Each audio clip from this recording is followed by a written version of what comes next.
with the Right. first Okay. question. Yes. Okay. Perhaps I start. I mean, if you have no questions or anything, and you have seen the kind of the information sheet and consents and so on. So we are recording for the academic research purposes. That's all right. So basically, I mean, perhaps I start with a kind of broad question of how did you get involved with the field of knowledge management? What's your story basically, Stan? So the field of knowledge management really became to be something formal and named that in the mid-1990s. But it had been around, and there's been articles written by Patrick Lamb going back and tracing it to way further in the past than that. But as far as being widely recognized as a field, probably around 1995 or so. And in my own case, I'd been practicing knowledge management, but we didn't call it that. It's just something that I always did in addition to other things that were my formal job. I worked in the computer industry, and I managed teams of technical support staff and consultants. And I always wanted to help them in doing their jobs by providing them with information that would help them do their jobs better. So that generally meant things like assembling lists of resources. I used to publish a regular periodical with information that helped people do their jobs. We just didn't have a name for it at the time. So I usually got some other sort of made up name to go along with my formal title. So if I was manager of technical consulting, then I would have this additional role. They'd call it something like resource management or human development or whatever terms they could think of, but we didn't have a term yet. Probably going way back even into my youth when I was young, I always enjoyed sharing information. And I actually originally intended to be a journalist, so it kind of fit with that. I started out by going to journalism school when I was a freshman in college. So I always had this desire to share with other people. And it was always something I did along with my job until such time that this became a field. And in 1996, when I was at Digital Equipment Corporation, which was at one time the second largest computer company in the world behind IBM, but no longer exists. I was working in what we called software services, and I had a reputation for sharing information and figuring out ways of publishing news and journals and this kind of thing. So when the time came where knowledge management was now starting to be recognized as a field, I was asked to start that up for digital. So the head of the consulting business approached me and said that they were going to a meeting with Ernst & Young in Cleveland at their Center for Business Knowledge. This was in 1996. So I went along, learned what Ernst & Young were doing at the time, and then he turned to me and said, I want you to lead this for digital. So that's how it got started, and I became essentially the first knowledge manager in digital. But digital had actually been practicing knowledge management for some time. I joined the company in 1983, and we certainly didn't have anything called knowledge management at that time, but we did have something called VAX Notes conferences, which were online communities of practice. And it was already part of the culture of digital to use these communities as a regular and normal way of helping one another out. So it became known that if you needed help, if you had a question that you wanted to ask, if you had information that you wanted to share, the thing to do was to go to the most relevant VAX Notes conference and post there. So I already had this kind of long history of having worked in a knowledge management-like setting using things like communities of practice. We just didn't have names for them at the time. So in 96, I started up the first KM program. I had to build it from scratch, but I found people throughout the company that were also interested in it. And I sort of drew them into my circle, and we got it going. And I've been doing knowledge management ever since. So that represents 25 years now that I've essentially been working in the field of knowledge management. Thank you very much. That's very interesting. Would you give us a flavor of what these kind of initiatives, including the first one that you initiated, what sort of things they were involved in those KM initiatives? Sure. There was always I always worked in the side of the computer business that was involved in delivering consulting services, systems integration, consulting. So doing work like that, there's always a lot of needs for knowledge to be reused. In particular, one of the very first things that comes up whenever you're working on bidding a project to a customer is they want to know, where have you done this kind of work before? So without knowledge management, that usually resulted in some kind of a mad scramble where people would send email messages around saying, has anybody ever done any of this kind of work? We got to tell our customer about it. To formalize that and put it into a repository so that it could be easily recorded and searched, that was a big imperative for anybody in the consulting world. So that was one obvious use. Second one was just the idea that you want to have the ability for the practitioners to connect to each other. So the idea that we already had communities of practice, which we called Bax Notes conferences, that concept is a fundamental concept of knowledge management, bringing people together who have the same specialty so they can learn together. So furthering that was certainly a big part of what we did. And then there would be any number of other things that would come up. There'd be things like, how are we going to have reusable proposal content? When we go out to deliver a proposal to a customer, we've probably done something similar before. We don't want to start from scratch. Can we start with a proposal that we already used and modify it for the next opportunity? And so on. There would just be one after another of these things. And you work in a technological field, there's going to be any number of challenges for learning from the past, reusing content and information, connecting to people who have similar skills so that you can ask them questions and solve problems together. And lots of document related things. Where are the documents for the past project? Can we use those documents on the next one? And so one by one, these elements of the initiative would come together. So knowledge management is typically an umbrella that under which there are lots of individual initiatives. And so there could be communities being one, and a project repository being a second one, and document repository being a third, and proposal library being a fourth. And the more ones would just keep coming up. And each time they came up, they would come to someone like me and say, all right, this seems to fall under knowledge management. You're responsible for that, and figure out how to do this. Another aspect of it is that in a large technical company like Digital Equipment Corporation and later Hewlett Packard, where I later worked, there's always going to be a lot of people who are developing processes, tools, methods that can then be shared with others. So what I found at HP, for example, was there were many, many different departments that were developing their own tools. And one of the roles that I saw knowledge management as being is to provide a clearinghouse for those tools so that they wouldn't be all scattered and isolated. We'd bring them together. You could access them from a single starting point. So whether or not my team developed tools or whether some other team did, we would try to put them under the umbrella of knowledge management and say, if you need a tool that you can use for blogging, well, the imaging department of HP has developed that. We'll use that blogging platform. Another department has developed a wiki platform. We'll use that. Another department has developed a video platform. We'll use that. So it's also a way of integrating different sort of grassroots efforts that are not automatically coordinated, but bringing them together so that you don't reinvent the wheel and have several wiki platforms. You just agree on one and then have everybody use it. Oh, that's fantastic. Thank you.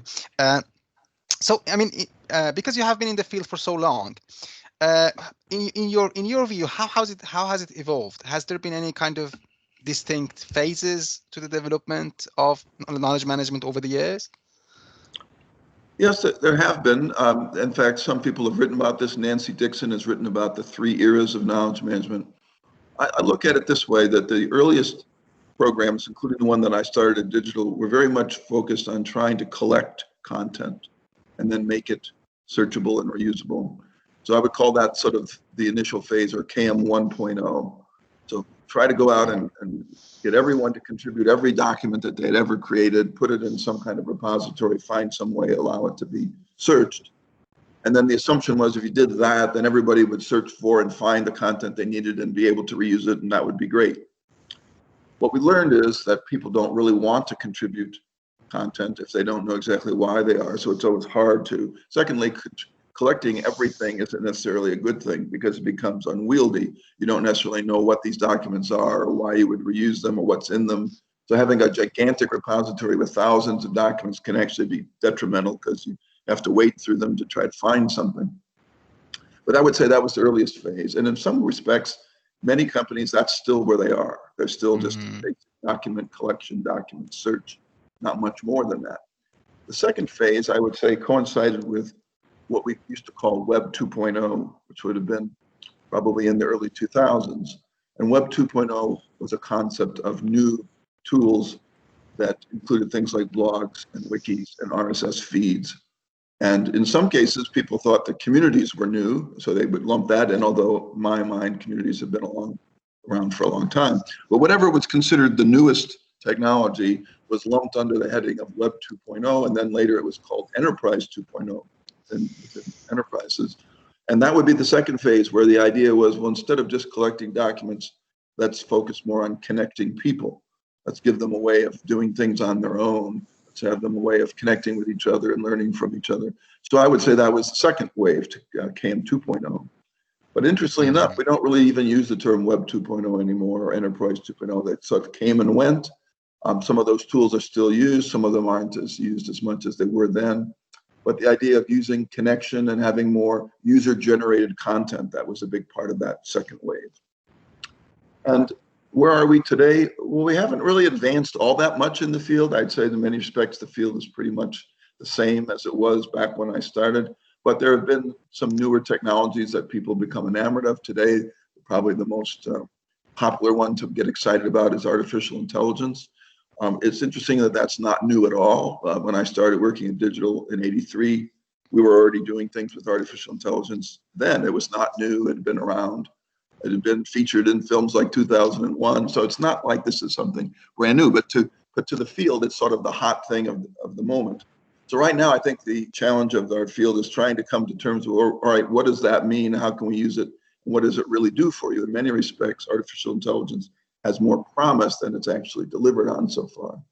So the fact that you can do interactive things like Alexa isn't all that exciting for knowledge management. The fact that you can have chat bots isn't all that exciting, but yet people have become excited about them anyway because it's the newest, shiniest tool. But imagine that until such time as artificial intelligence really starts to augment human intelligence, then it's really just more of a prospect than a reality. And otherwise, what era are we in now? I would say we're still in the combination of the first two eras. We're still collecting content, and many companies still focus on that. And we're still connecting people and using user-generated content. That's still important. So I think we're still sort of in the combination of those two, waiting to see, well, what's next? Will artificial intelligence really deliver something new and different or not? And what else is there that can be done? But I think the field, when I get asked about this question, I say the field is relatively stable. We're still trying to do the same kinds of things that we were doing when I started. And I imagine we'll keep trying to do the same things for a long time. And there's nothing wrong with that. The field doesn't have to change dramatically. If it delivers on its promise, then that's fine. Oh, thank you very much. It's very interesting. So, I mean, based on your experience, under what conditions these KM initiatives, which you have set up, were more successful, or what were the barriers, in other words? Well, there's always going to be a lot of barriers that come up because people have their natural reluctance to share. I would mention that some people are reluctant to share because they're not sure what you're going to do with what they're sharing. Other people think that they don't want to spend their time on it if they don't know why they're doing it. Other people are afraid to expose their ignorance. They're afraid that they'll be criticized for doing so. So there are barriers to knowledge sharing that have always existed and will always exist that you can try to overcome. But there's also organizational barriers. Knowledge management has never been embraced as a mandatory function within a company. It's always something that comes and goes. And I've seen this happen over and over again in every major corporation from the beginning of my efforts to it. I've seen programs start, I've seen programs end, I've seen them restart. So it's never been adopted the same way fundamental functions like the finance department or the HR department are assumed to exist. No one questions whether you should have an HR department. You don't have to justify it. You don't have to prove the ROI of it. It's assumed that you better have one of those. But knowledge management is not like that. So it comes and goes. It gets started up. There's great fanfare. It may have great success. But then in a downturn, or a reorganization or a merger or something like that, then they'll be one of the first things to be cut because they figure, well, we don't really need that. We have to have our HR department, but we don't really need knowledge management. So they'll eliminate it. And then later on, they'll start it again because they still need it. The need didn't go away. It just hasn't ever been officially embraced, let's say, by the business schools as being a fundamental component of an enterprise. So, but with that regard, you're always dealing with the challenge of, will we continue to exist? And even if you're doing really well, and you have demonstrative success and you're highly admired, it doesn't matter. At any moment, the leadership of your corporation could change. And if they're in there to cut costs, they'll look around and they'll say, what's this knowledge management? And that'll be one of the things that gets cut. So I've seen that happen in almost every major effort, including all the most successful ones, the ones that have done the best, that have been the most respected. They can come and go. So those are some of the big challenges. And typically, one of the challenges is getting the CEO of the organization to be on board with it, to not just give lip service to it and say, oh, yeah, knowledge management is a good thing, but to actually believe that and to actually practice that themselves. And you seldom find that. There have been very few instances where the actual head of a corporation believes in it so much that they personally get involved. There was one example of that, which was at Buckman Laboratories, where Bob Buckman, who was the head of the company, would personally go to people's desks and write a note saying, what have you shared today? But that's the exception. The rule is that the CEO is not going to pay much attention to it typically. And they may say, oh yeah, knowledge management is a good thing, I want to have it. But then once it's started, they'll pay no further attention, or they'll only do a little bit. Or then they may be a true believer, but then they move on, another CEO takes over, and they don't have the same belief. So getting your CEO or your organization structure to embrace it and stay with it, that's an ongoing barrier that the knowledge management is facing. Mm-hmm. Okay, and in cases where this has been the case, that's when you have seen more success. Okay. Yeah, I mean, I personally was involved with what I consider to be one of the more successful knowledge management programs when I headed it up at Hewlett-Packard.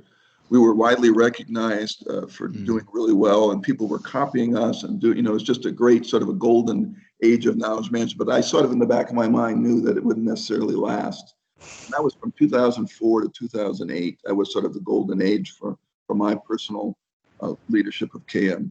And at the end of that time, based on HP acquiring EDS, the entire consulting division that I was in was eliminated, along with the entire KM team, which is one of the best teams that I ever led. So having lived through that multiple times and seen it happen with my peers and colleagues at some of the largest corporations, then you realize that's just a given. That's what you're going to be up against, and you just have to be ready for it. Okay, yeah, thank you. That's yeah. And how was knowledge management seen as a function in the organizations? For example, in HP where you worked, was it seen as part of like internal consulting, or was it seen as part of strategy? Well, one of the problems with knowledge management is it tends not to be thought of as being in any one place, in any one company, and it will change over time. I used to refer to that as the hot potato problem, because they would start being in one and then they'd say, okay, we're moving it over to this other place. So it never had one home. And typically they'll move it around from IT to HR to operations to under some business unit. It never necessarily stays in any one place. It gets merged and separated from organizations like learning and development. So that's one of the problems. It doesn't have a role where there is always a chief knowledge officer reporting to the CEO and has its own independent function. Typically, it's under something else. What I've seen it work best under, when it's under something like operations, it doesn't have any particular bias. When I've seen it be under things like IT or HR, it doesn't do as well, because they tend to get pulled in those directions and they become IT-centric or HR-centric, and it doesn't really want to be either of those. It wants to be more independent. So it doesn't have any one place that it exists. Ideally, it would exist as its own function, but if not, then it should be under something that's relatively neutral, like operations, where it's sort of left alone. Another opportunity is typically that a given business unit will decide that it needs to do it, and the other business units haven't decided that. So it fits under there. So that's where I got my start. I was within the professional services part of companies. And then I would use that as my starting point to branch out and help all the rest of the company. But it didn't exist at a company-wide level. It often existed within a particular business unit, because that business unit realized that they needed to do it. So I'd get my start there, and then I'd spread it out and help the other parts of the company. Thank you.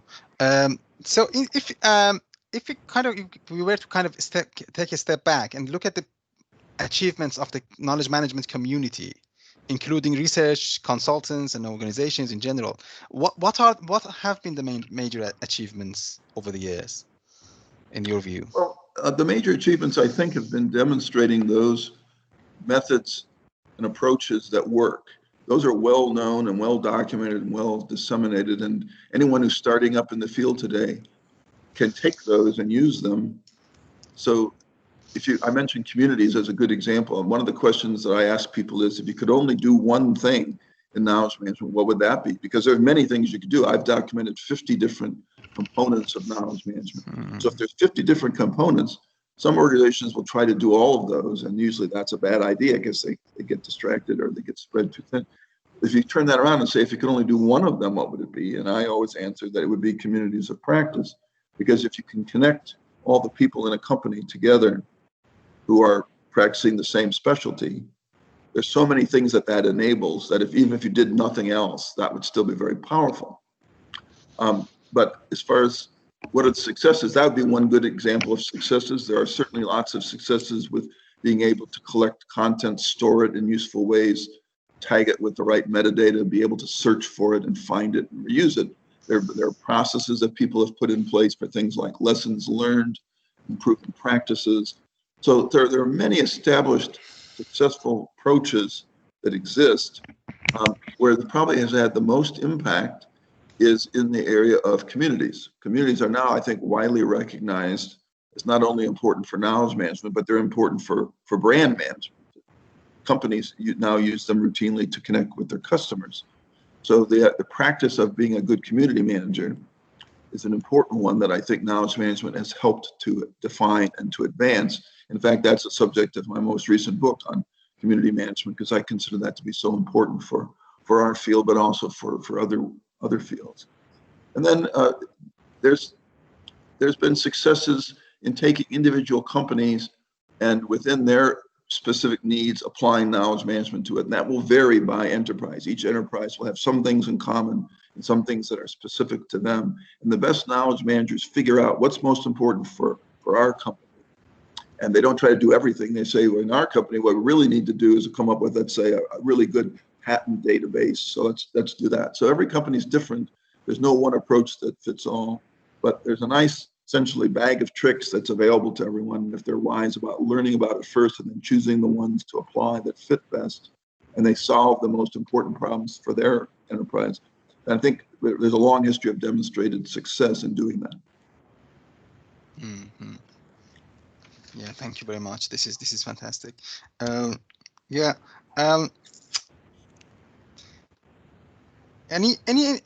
ideas on the recent developments of KM? I think you partly touched upon that, but if there's anything. Well, I think that the field is trying to get a handle on what to do with artificial intelligence. I just have not been convinced yet that they've come up with much. So when you go to the conferences like KM World, you'll see that that's a big topic. You'll see a lot of the vendors in the exhibition hall that are touting that. But if you start to really drill down into it, I've never seen anything. I've never seen what I would consider to be compelling use case. And to me, that's always what knowledge management needs. It needs compelling use cases that you tell your potential audience, wow, if you'll use this approach or this tool, this is what it's going to do for you. And you want those people to look at that and go, wow, that sounds really good. I want to do that, right? And so with artificial intelligence, you have to be able to say, if you use this artificial intelligence technology, this is what it will allow us to do that we couldn't do before. And people should respond to that with, wow, that's fantastic. How can I get hold of that? Instead, what we've been showing them is what I consider more superficial, surface level things like, vocal interfaces and chatbots and so forth. And what we really need is something where you would see it and go, wow, that's remarkably different. And we haven't gotten there yet. So with that in mind, what I say is if we can just do the things that we've already learned are successful, even though they may not be considered new or exciting or different, if we can just do them effectively, to me, that's more important than having the newest thing. So for example, let me give you my sort of my quick pitch for communities. I call it sort of the promise. And this is an example of a compelling use case. So if someone said, why do you want to implement communities? I would say, if we can have a community for each topic that's important to our organization, and we have just one of those, not more than one, but just one, and we've covered every important topic, and we ask all of our employees to belong to at least one community, including the one that's the most relevant to their work, and they pay attention to what goes on in that community, then we can make a very powerful promise, which is anyone who has any kind of a need in a particular topic can go to that community and state their need and be guaranteed of getting help and responses. If they have a question, they'll get answers. If they have a resource need, they'll find what they need. If they have a problem, they'll get help to solve it. If they have things they want to share, they will reach all of the people in the organization who need to know what they're sharing. That's a powerful promise that you can make. You can't really make that for many tools. If you said, how many tools can you make a promise that if you use this tool well, that it will deliver these results and you can solve any problem that comes up, you can answer any question that arises? Well, that's there aren't that many that could answer that. So to me, make your compelling use case, then deliver on that, which is easier said than done. But if you actually deliver on it, then you don't necessarily need anything new and exciting. If you're doing that well, you can be satisfied in the fact that you're delivering on this promise that you made, which is a powerful one. Right. Okay. Yes. So the AI is one of the most recent developments, but as you say, it's not enough. Showing a lot of how can I call it? A lot of there are promises, but there is no substance to those. Right, there's not enough substance. There's certainly potential there. I think the potential for AI is in augmenting human decisions, not in replacing them, but augmenting them. I mean, we've long had the need to take data that exists now in gigantic quantities and be able to analyze it and learn something from it and take action on it. Well, we're not so good at that. We can collect it, we can run various analyses of it, but what can we conclude from it? Can we really base our decisions better on it? In some cases we can. We've gotten better at that. But are we as well off as we should be? Probably not. We still don't have the ability to take all the data and come back and really enhance our decision making. And hence you can see some of the challenges we face right now, where we've got real world problems like how do we distribute the vaccines to deal with the coronavirus. And we've had situations like this before. We should have learned by now how to do this effectively. And what's happening, we're not doing it effectively. So the potential to use knowledge management to solve problems that are really important is there. We have the mechanisms, we have the history, we have the knowledge. Our problem is applying it. We know what to do, but do we do it? And we used to call that the knowing-doing gap. It's one thing to know what to do, it's another thing to actually do it. And we still struggle with that. All right. Yes. Excellent. Yeah. Thank you. Now, you talked about a very interesting point about the COVID and the challenges that it's bringing, which brings me to my next point. So in light of the COVID, what are the future opportunities and challenges for knowledge management? So the opportunities are to reuse what we already have learned in a way that helps us to better address the challenges we face. We also have certainly experienced a widespread adoption of tools and approaches that have long been used and available but weren't widely used. For example, the idea of virtual work is something that's been around for a very long time, but we haven't embraced it widely. So an example, when I joined Deloitte, I was told that I needed to go to the office every day. And I said I didn't really want to. I said I could work more effectively from home. We had all the tools necessary to allow me to do that. Why should I spend 2 hours a day driving back and forth when I could save that time and be more productive with it? Well, we're only now starting to realize that that's always been true, but the pandemic has realized that, gee, we can all work from home and be more effective. Yeah, we give up some things when we need to be in person with each other, but the world had reached a point where we weren't really working in person all that effectively anyway. If I went to the office, many of the people I was working with were in some other office anyway. So it wasn't like we were all gathered around talking to each other. We were sitting in a cubicle next to somebody who was working on something else. So the advantages of being together had been lost quite some time ago.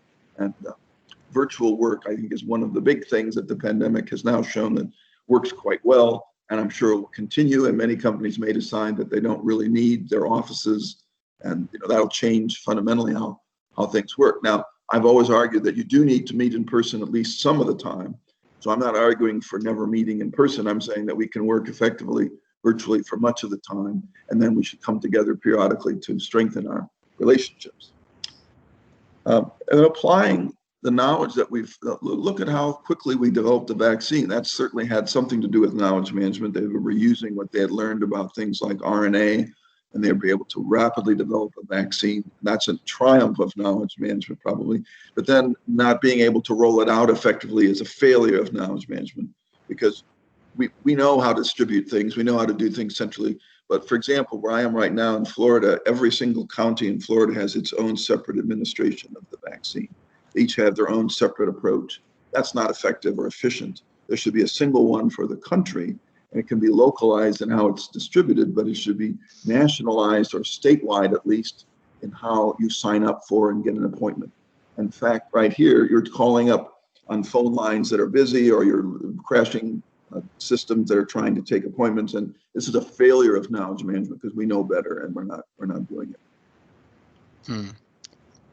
Okay, so you see a lot of opportunities for knowledge management and for CKOs in the future to kind of learn from these developments with COVID and apply new things in organizations as well as. Well, I think the important thing across. is not so much that CKOs would learn that. Hopefully they would realize it already. It's the rest of their organizations, their CEOs, their COOs, their CFOs. Those are the people that need to learn, because many cases the chief knowledge officer, or most organizations don't have one. They just have somebody who's called the knowledge management leader. And that knowledge management leader, if they're not, they should be a champion of knowledge sharing, knowledge reuse. In many cases they are, but they can't always get their organization to do it. So I'll give you an example of that, where I tried to use knowledge management as a positive when we were doing a merger between Compaq and Hewlett-Packard in 2002. The potential for knowledge management to really help that merger be effective was there. What I advocated was that we should set up communities for all our key topics. And then on day one of the merger, everyone from Compaq and everyone from HP would be asked to join the community that was relevant to their work. And they'd immediately then meet all the other people from the company that they didn't know, and they could start learning and sharing and developing relationships and get right on with things. Well, we didn't do that. We didn't take advantage of it. So I knew, because I was a knowledge management person, that was a great opportunity, but we couldn't convince the people that were running the merger that they should do that. And that's a common problem. The knowledge management department will often know exactly, here's what we should be doing. Here are tools that we could be applying, but getting the rest of the organization to say, yes, we will do that. That's often the challenge. And that's interesting, because one of the problems with COVID also I have heard is for companies now is the onboarding. So newcomers not being able to kind of socialize as quickly as possible as before because of everything being virtual. Yes, and there'd be many examples, but that's a good one. You can certainly do virtual onboarding, and if you know how to do it and you've done it before, there are certainly ways to do that, and ways to simulate what it would be like to be in person, and ways to continue. Many times after you go to your 1 week of onboarding and you go back to your office, you don't necessarily have any further interaction with the people that came in with you, but virtual connections would allow you to continue to stay in touch. So the principles of virtual collaboration certainly apply not only to onboarding, to many other things that companies do. And we've always had those capabilities. As long as knowledge management's been along, we've had them. But now maybe we're realizing that we've got to get better at them, and we have to apply them in a way that recognize, okay, here's what we have to do to simulate the human-to-human in-person connection. We're going to have to make better use of things like Zoom breakout rooms, and having time to just talk to each other, not get right down to business. So there are ways of learning how to do it better that knowledge management actually can take the lead on and then apply it to the rest of the organization. That's fantastic. Yeah. Agnessa? You've mentioned several times that there is a gap between knowing and doing in different contexts, and you see it as one of the biggest challenges of knowledge management to solve in the future. Are there any other big challenges that you see with knowledge management needs to address? There are many challenges that I've written about over the years. One of the big ones that I mentioned before is people's reluctance to share in the open and ask in the open. The community model that I mentioned, where I made the promise that it would work, it only works if people are actually willing to post openly. And if they won't, then they can't get the benefits of it, right? So if I have a problem, but I'm afraid to ask in the community for help because I'm afraid that I'll look like I don't know what I'm doing, then I won't ask my problem in the community. I might ask somebody that I know personally that I trust, but if they don't know the answer, then I'm done. So getting people to overcome that natural reluctance to post in the open is a big one that comes up time and time again. So if you said we set up a repository, we want everyone to contribute to it, most people won't contribute. If you ask people to post in a community, most people will not. In fact, I've written about what we call the 99-1 rule for community participation, where 90% of any community is unlikely to ever post. And if that's true, which by the way, it is true, we've done extensive work on it to show that it is true and you can't do anything about it, then you have to figure out a way for those people to still benefit from the community by the actions of others, right? So if I join a community and I never post in it, but if I pay attention to what everybody else is posting, I can still benefit, right? If someone else asks the question that I wanted to ask and I see the answer, I can benefit from that. So what you have to do then is you have to get your communities to be large enough where 10% of them is a large enough number that it makes it work. So you can't have a community with 10 people and have that be effective because it's too small. But if you have a community with 1,000 people, then 10% of that community will be active. 9% will post once in a while, and 1% will post frequently. So 10% will post. And that 10% of 1,000 will be 100 people, and that's enough. 100 people posting will generally let the other 900 people benefit, right? So, but overcoming that reluctance, the more you can get people to not be afraid to share, to not be afraid to post, to not be afraid to ask, then the more effective your knowledge management program will be. So that's a good one. And the other is generally this idea of how do you motivate people to do anything at all? How do you motivate them to share, to contribute, to reuse? Their natural inclination is not to. So you have to put in various motivation programs. And that's another thing that I worked on and we had a lot of success with at HP was programs to recognize and reward people for doing the things that they may otherwise be reluctant to do. So if you say to them, look, I know you're reluctant to contribute and share, but we're going to make it worth your while because of the following things. We're going to promote you for doing it. We're going to recognize you for doing it. We're going to reward you for doing it. If you don't do it, you may not advance in the company. You know, those are the various things that you can do. Then that's one way of dealing with these sort of human barriers that you run into. And then there are many, many other challenges that you face. Typically, the typical one you face is that knowledge management is viewed as being something separate from everything else. So the average person in the organization will say, yeah, I know we've got knowledge management, but that's run by the knowledge management department, not me. I have my job to do. And getting those people to realize, no, you're actually a part of it too.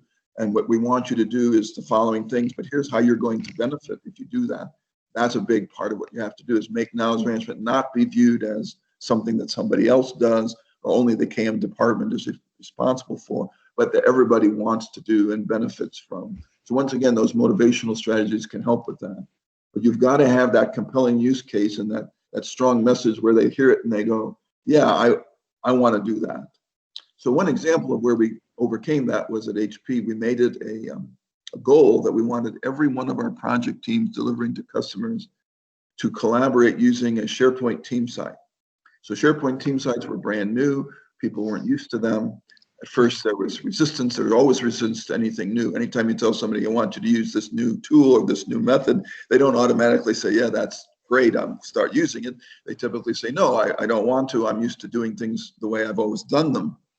And so to get them to use a new tool, it's usually got to be 10 times better than what they were doing before. There has to be some other incentives to do it. There has to be both sort of carrots and sticks. You know, if you don't use it, this is what's going to happen to you. Or if you do use it, this is the benefit that you'll get.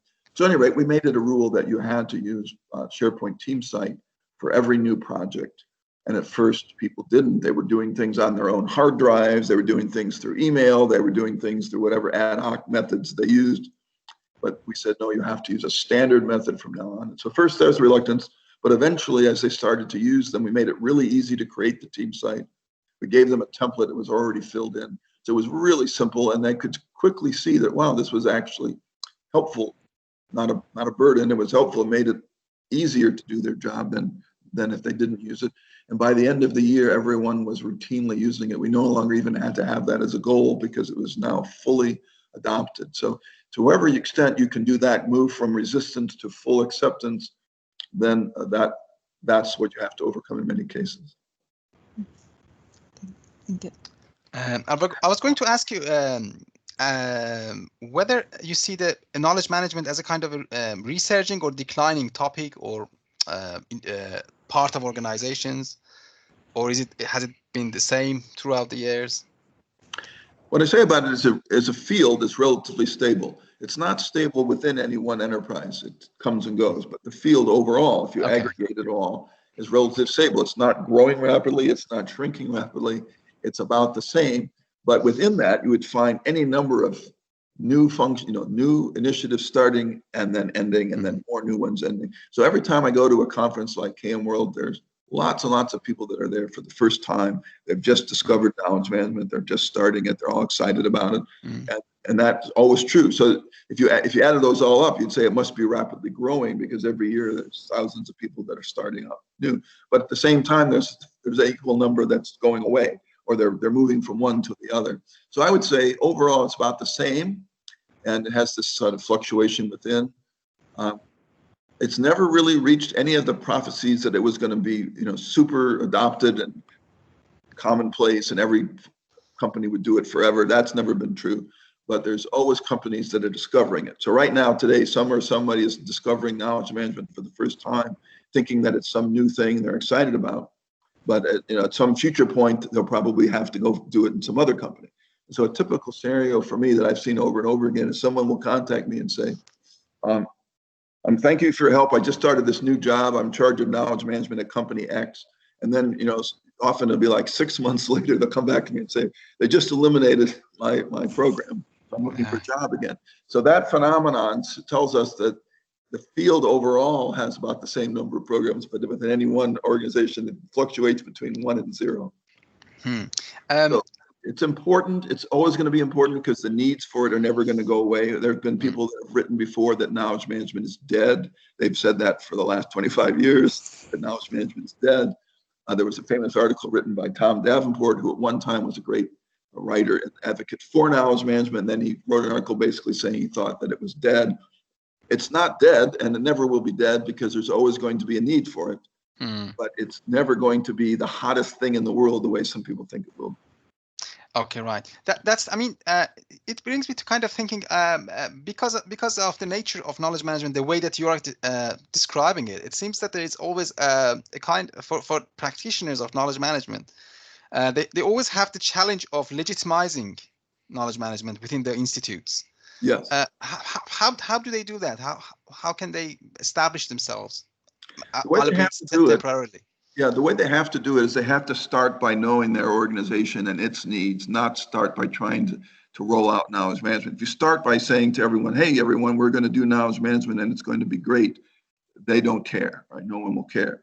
So that doesn't work. You have to start by saying, what are the things that we are faced with, our challenges and our opportunities that knowledge management can really help address? And you start there. And often the way you start is, I always say it's a combination of 3 approaches. You certainly want to know from your top leadership, what do they think are the most important opportunities and challenges, because they're running the organization.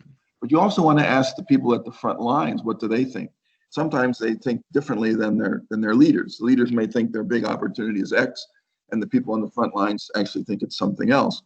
And then the third perspective is your own perspective. If you've worked in the organization for a while and you're perceptive and you think about things with a lens of knowledge management, you would say, wow, I can see there's a real need. Our search is really bad. We've got to do something about that, right?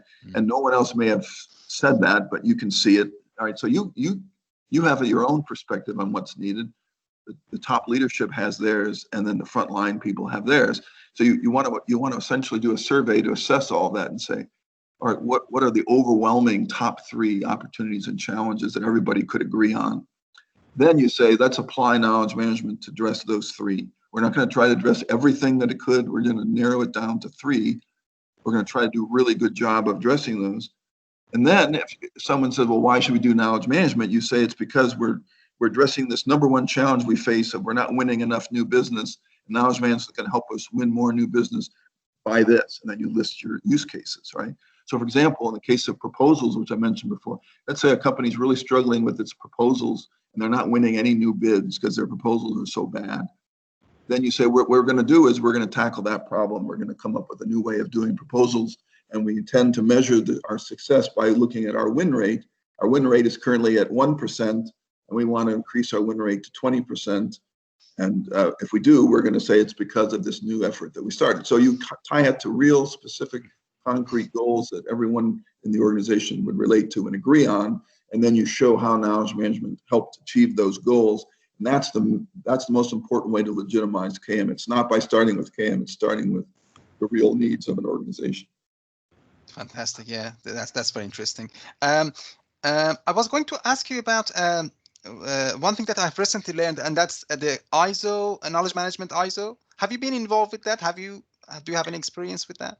Well, I'm aware of it. I don't have any direct involvement in it. The ISO standard, which came into existence a few years ago, has been somewhat of a controversial thing in knowledge management. Some people have been real champions of it, and other people have questioned it. And does it really work? And is it too constraining? I think anything that tries to help legitimize the field can be helpful, and the standard can certainly help with that. So the idea that we could say to the world that doesn't necessarily recognize knowledge management that, in fact, the ISO standard exists it's a proof point. You know, it wouldn't exist if it didn't amount to something. So that's number one. Number two, it can certainly be used as a guide to people that are starting up and wondering what to do. You can say to them, well, the standard can serve as a guide to help you. It recommends certain things that you can see if they apply to your organization, and if so, you can implement them. And then it gives also the ability to assess yourself against that. So if you're saying, well, how is our program doing? The ISO standard could be one way of assessing it. You can actually do an audit against that, have an auditor come in. Patricia Eng was the first person to be essentially certified to be an auditor of the ISO standard. So, and there are others that will come along after her. If they can come in and look at your knowledge management approach and say, yes, you actually meet the requirements of the standard, so continue doing a good job, or no, you're not really doing anything right, and here's some recommendations. Then that's a benefit of it. So I don't think it solves any problem unto its own. It's not a magic cure for anything, but there's nothing wrong with it. It can be helpful if people understand what its limitations are. Okay, thank you. Yes, that's very interesting. Thank you. Agnessa, I think we have done with the questions. Yeah, I think we've covered them all. We just wanted to ask you if there is anything else you think might be missing from these questions, or anything else that you want to add. Yeah, I think you mentioned research before. I think that one of the interesting things I've seen in our field is the split between the academic side and the practitioner side. It's a major split. That's probably true in many fields, but in our field, it's definitely true. The academic side of knowledge management has their own journals, their own conferences. They have their own professors and scholars. They publish and communicate amongst themselves. The practitioner side has their own publications and websites, and have their own conferences and their own forums, and the two are seldom connected. As a result, one cannot always benefit from the other. And so I'll give you a current example. In the community that I lead, which is called the SIKM Leaders Community, it's one of two major global communities focused on knowledge management. We've been around now for 15 years. This is the 16th year. We have all the people in the world who are interested in knowledge management together, where they can help each other. And one of the questions that was posed just this week was called knowledge extraction. So we had one of our members ask about, did anybody have any help and advice they could offer on knowledge extraction? And for me as a practitioner, I wasn't even quite sure what they meant by that. I asked the question, what do you mean by knowledge extraction? But then one of our academic members, one of the leading professors of knowledge management, came back and said, yes, he's written about that, and there are journals that have talked about it. So it turns out that this field, which is the idea that you would sort of use an artificial intelligence-like approach to look through and find and extract knowledge from content, has been written about a fair amount in the academic world, and not much at all in the practitioner side. The opportunity for them to help one another is great, right? If the practitioners could benefit from the research that was done on this and then start to apply it, that's the real payoff for it. But seldom does the academic world worry about how can we apply it. They're just interested in talking amongst themselves. And the practitioner world is not often looking into the academic side and saying what's there that we could use and benefit from. Our community is one place that they come together, but there aren't enough touch points between the two. Consequently, I recently got involved with the platform that's called ResearchGate, which is widely used for those in the academic world to share their publications. They also have discussion forums that go on there. And I found out that there are people having questions and answers about knowledge management in ResearchGate, largely disconnected from the real world, right? These people would ask each other questions and they'd get answers, but it had nothing to do with anything that I knew of or had any recognition of. They weren't connected to the practitioner side, where if they asked those same questions in our community, they would get different set of answers. So this disconnect is one that I find rather intriguing, but I think if we can bring them closer together, if practitioners can pay more attention and participate in the academic side and vice versa, then I think that both sides would benefit. But right now, the two tend to be somewhat split. Yeah, that's It's true. an interesting point. Yeah, that's true. And how do you think this could be done? I think it could be done by those of us on one side reaching out more and including others from the other side. The one who's doing the best job of this is the one I mentioned in our community. His name is Murray Genex, who's a professor at San Diego State University. And Murray is very good about bridging the two. He started out in life as a practitioner. He worked in the nuclear industry for many years before he became a professor. It's usually someone like that who's actually spent a long time doing work before he became a professor versus someone who spent their whole life in academia. But he then connects the two, and he'll answer questions from practitioners and point them to the research literature. And he also then tries to bring in the practical side to his teaching. So he would be one, but he's a rare case. Now, another case I've recently become involved in is with Kent State University in Ohio. They've had a program for some time that was part of their library science program, where they also addressed knowledge management. They recently had a new chair of that program come in, and she recently reached out to me and asked me to be involved in an effort to have an advisory board for their master's program. And I then in turn suggested 4 other people to include, which she included. So now we have an advisory board that's made up equally of academics and practitioners. And so that will hopefully result in a curriculum at Kent State that's more practical and useful and less distanced from the real world, because they'll be formed by people saying, we're the people that are going to employ your graduates. Here's what we need them to know. So I think those kinds of things, having connections in universities, having connections in communities, that's the way to get this kind of connection stronger. Speaking of connections, the very last thing that we wanted to ask you is whether you could suggest any possible expert practitioners or consultants or maybe academics like Mary Genex, whom we could interview for this project. Yes, as a matter of fact, that's something that I keep track of. I have a very long list of knowledge management thought leaders. I have another list of knowledge management consultants, and I've been writing a monthly series called Profiles in Knowledge, which I've profiled over 60 individual thought leaders in knowledge management. So that list would probably be a good place for you to go, including Murray Genex and including many other people, including Nick Milton and Chris Collison and many others. So if you looked at that list, which I'm glad to share with you, you can also easily find it on my website. The people that I've profiled probably are the best people for you to talk to. Now, not all of them will be available. Some of them are no longer with us, but the ones that are still active, and most of them are, would be good for you to talk to. Thank you very much. I think we have seen the list, right? Agnessa? Yeah. A while back, we kind of discovered it. It was great. Actually, a lot of the contacts what we got is from that. Thank you. Yes. Oh, good. So yeah, that's great. Thank you. You're welcome. Okay. Thanks. I think it was very fascinating. Thanks a lot. It was a great kind of interview. Lots of things for us